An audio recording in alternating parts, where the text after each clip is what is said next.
So guys, we're in April now, and I have so many questions and so many comments that asking me the same question.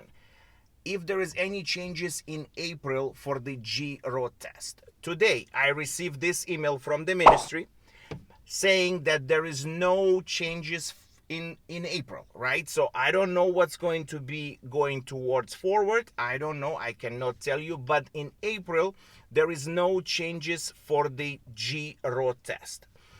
Another question that I have, guys, and I'm going to answer now is that should we have a mask consistently, or we don't have to use the mask? So regarding the masks, it's up to you guys. If you want to wear the mask, you can do it. If you don't, it's not like before they're approaching the car and they check and you don't have a mask and they just turn around and go back.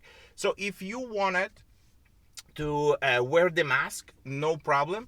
But if you without mask and they approach you, don't worry. They will not turn you down and they will go for the road test. So that's the only small things that they change regarding the mask side. So as I said before, no changes, no parallel parking, no 3-point turn, and no roadside stop. So on that side, it's 100% clear, and that's why I was waiting until today to make sure that there is no changes.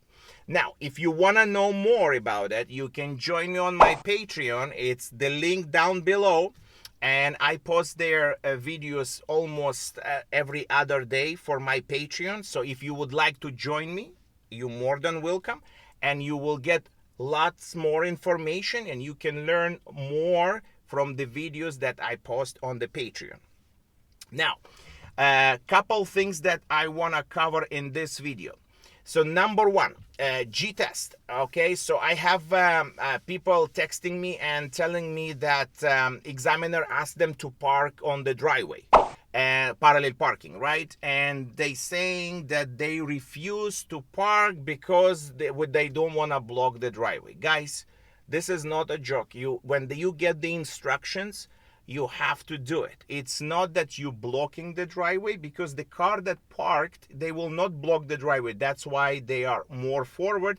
But when the examiner asks you to do parallel parking, you cannot say, I'm not gonna do it, and you just go forward. So be careful on that. People failing the test, I can put the comment over here that somebody just sent me recently, and he said to me that he was doing the G2 road test, and examiner asked him to do parallel parking, and because he said, I'm not gonna do it because I don't want to block the driveway, and he continued to drive, and examiner simple said, you are not following the instructions and you fail your G2 road test. So that's one of the things.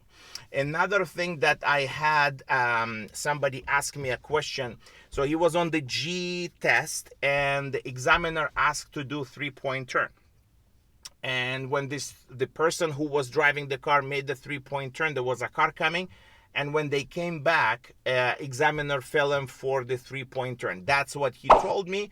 And that's what I was trying to explain to him, and I'm just explaining to you guys. So if you on the test, an examiner is asking for the G test, an examiner is asking you to do parallel parking or 3-point turn, you have to follow the instructions, okay?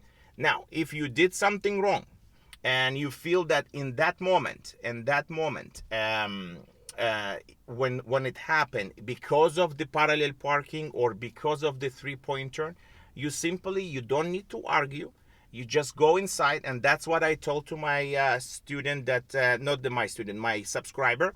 He asked me this question, and I said to him, you have to go to the test center where you did the test, get the paper of the test, the driving test examination record, and if you want, send it to me. I will go take a look, and if this has happened to you, and you are on the G test and examiner asks you to do 3-point turns, simply you just go back and you just go inside and talk to the supervisor and explain what happened, right? Because if that's the case and examiner fail you, you have 100% your money back, and they have to send it to you, send you with the new test. So this is what happened to this person.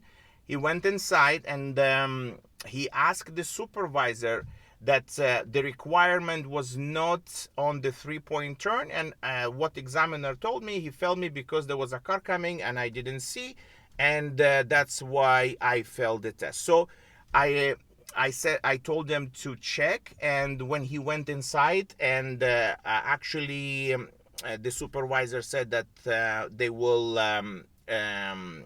get him another test, and the next test that he went for, the G test, he didn't have to do the parallel or 3-point turn, and he actually passed the test. So just one thing that I'm trying to explain: don't fight, don't try to explain. You have all rights to go inside, take your a record of your test, and if there is anything that it's out of the let's say out of the list that they have to check on you, you can always ask a supervisor and explain, and then you can get your test back. So that's what happened, and I'm trying to explain that because this has happened not often, but it is, and if it happened, you have all the rights to get your test back.